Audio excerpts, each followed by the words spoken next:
Kanaaf kun gaaffii uummata Oromoo ture jedhee gaafataa ture kanaaf qabsaa turedha tokko gaaffii Oromoo kana bifa jijjiirsiisu Oromoon gaaffii mirgaaf gaafa karaatti gadi ba'u gaaffiin Oromoo biyya balleessuudha biyya diiguudha jedhama. Oromoon saba biraa ajjeesuuf saba biraa miidhuuf jedhama.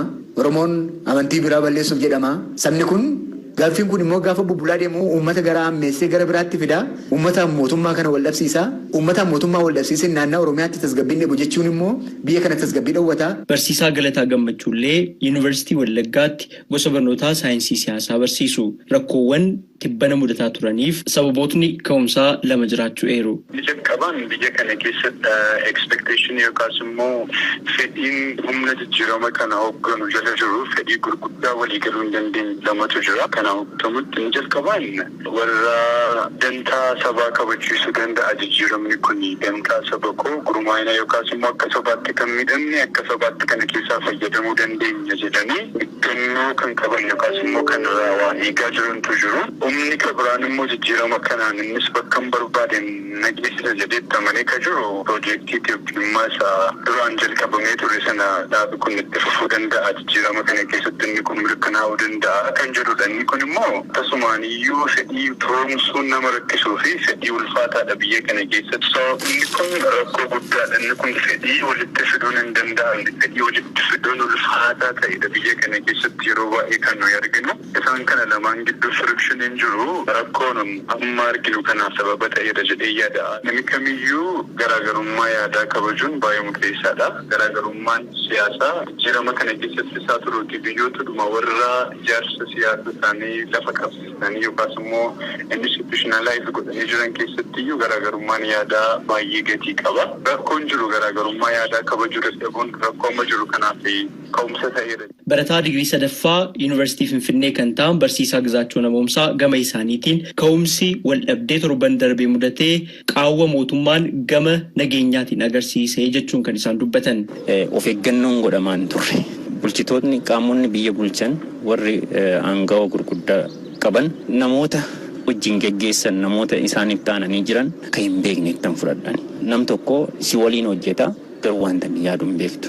Biyyi keenya biyya uummanni fedhii adda addaa qabu wal keessa haa ta'u wal dandee wal jiraataa tureera. Wal dandeettiin duraan ture amma yeroo inni itti dhibee danda'ame karaa dimokiraatawaa ta'e yoo danda'amuu dhabe immoo karaa humnaatiin karaa adda addaatiin soba adda addaa walirratti holola adda addaa gochuudhaan karaa inni itti hiree mataa isaa ofiisaatiin murteeffachuuf deemutu jira. Meeshaan waraanaa oliif gadi biyyattii keessa adeemaa ture iddoo adda addaatti qabamaa ture. Kuni eegumsaan iddoo adda addaatti qabu malee wanti qabatamaa ta'ee gara boorderiitti siqanii karaa meeshaan kun galu to'achuu irratti dadhabina guddaatu ture. Eenyuun akka oofamu hin beekamu. Qabiinsa sirna nageenyaa kana akka inni laaffisee qabee wantoonni namatti mul'atan ture. Namoonni Dooktar Abiy akka hin bulchine gadi fageenyaan mormaa turan biyya keenyatti mul'achaa turaniiru. Warri kun immoo waldhabdee siyaasaa jiru.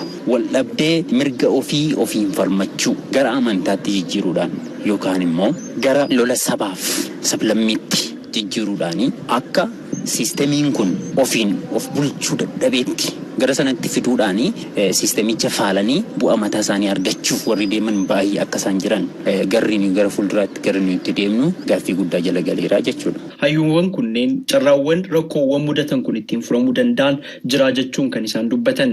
ODP'n naannoo kana hoogganaa jiru dhiibbaa geessisee gaaffiin dafanii karaa qabatanii deebuu malan jiru. Fakkeenyaaf waan naannaa Finfinneetiin ol qabatee jiru kana wanta naannoo daangaadha waan lafarra jiru waan daangaa waan itti abjochuun barbaachin waan saaminsa lafaa naannaa Oromiyaa adda addaatti geggeeffamaa jiru kana wanta naannaa Oromiyaatti abbaan argee ol bahee okkara adda addaa kaasu kana wanta qe'ee Oromootti abbaan argee ol bahee lafa kooti lafa keessa miti qeeraan ubaa jedhu kana waan nageenya naannoo kana waan abbaa biyyummaa Oromoo waan irratti hojjechuu qabnu irratti hojjetaa deemuu dandeenya. Akkasumas waan afaan Oromoo ODP'n kana dhiibbaa geessisuu danda'a. Waan hundumaa ammoo muummee ministeera Abiy irratti isaan irratti ilaaluu qofaa osoo hin taane an hundumtiyyuu waan hojjechuu qabu. Abiy nama tokko dhaabni irra uummata Oromoo bulchus Abiy achi deemus gaaffiin uummata Oromoo rarra'ee hafaa miti. ODP'n deemus dhufus gaaffiin uummata Oromoo rarra'ee hafaa miti. dhaabni kamuu adufuu dhaabni kamuu adeemu namni kamuu aangootti bahu namni kamuu abuu gaaffileen uummata Oromoo irraa jalaan deebi'aa deemuu qabu jedhee yaadan uummanni gaafataa duwwaa ta'uu qabu jedhee yaadan uummanni gahee isaa taphachuu danda'uu qaba garuu maalinni tokko dirreen mijataa jiraachuu qaba. Beekaa keenya seeraan kunuunfannee qabachuu qaba. Maaliif guyyaa har'a keessa jirru beekna malee kan booriin beeku. Boorisumatu seef nu godha ta'uu danda'a. Durre yeroo taa'aa turre abaawoon biyya kana galee ODP wajjin waltajjiirra taa'ee waa'ee biyya egeree biyya kana mari'ata jennee yaadnee beekna. Massanuma jaala. Har'a Jawaariin fedhii mataa keenyaaf jennee jibbina. Boorimmoo yerootti nama bilchaata hanga Jawaar ga'u dhabnee rakkannu jiraachuu mallata.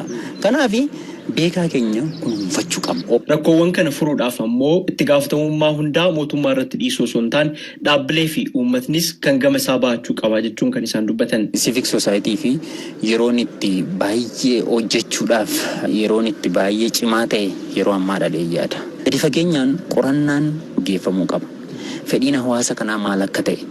Siyaasni hawaasa kanaa maal akka barbaadu kutaan saba Amaaraa kutaan saba Oromoo kan Guraagee kan biyyoota adda addaa keessa jiran fedhii akkamii qabu kamiin calaqqisiisuu barbaadu mootummaa kanarraa maal barbaadu fairly ilaalee justify gochuudhaa fi gadi ba'anii uummata keessatti hojjechuu barbaada gaaffilee adda addaa uummataaf dhiyeessuu barbaada dhugaa uummataa irratti kan xiyyeeffate malee waanuma social media irraa dhuunfaan immoo miidiyaa adda addaa irraa argatan irratti of kennuu hin qaban haala kanaan yoo deeman jijjiirama biyya kanaa kana keessatti waan gaarii fiduu yaada. Jarmiyaa siyaasaa yookaas dhaabbilee siyaasaa ijaaruun baay'ee murteessaa kanaaf ijaarsa biyya kanaa keessatti nageenya biyya nageenya amansiisaa biyya kana keessatti fiduudhaaf wanti guddaan nu xiyyeeffachuu qabnu isa kana.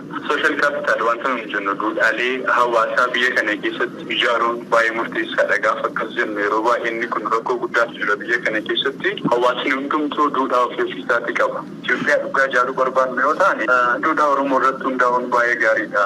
Duudhaa Oromoo keessa simachuutu jira. Duudhaa Oromoo keessa nagaatu jira. Haqummaatu jira. Wal simachuu akka danda'amutti laameen akka jirutti wantoota safuu wajjin wal qabatan kanneen xiyyeeffannoo godhuun baay'ee gaarii na fakkaata. Kanaaf rakkoo amma biyya kana keessatti uumamaa jirullee hir'isuu danda'a amantii jedhuun qaba. Garaagartee ofii akka jirutti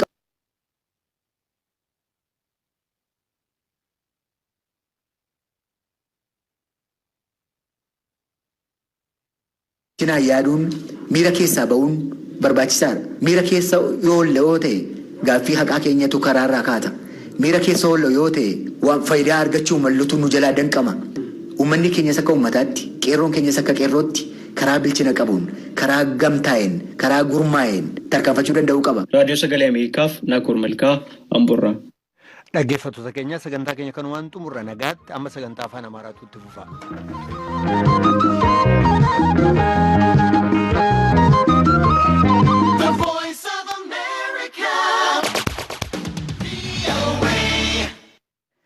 ይህ የአሜሪካ ድምጽ ራዲዮ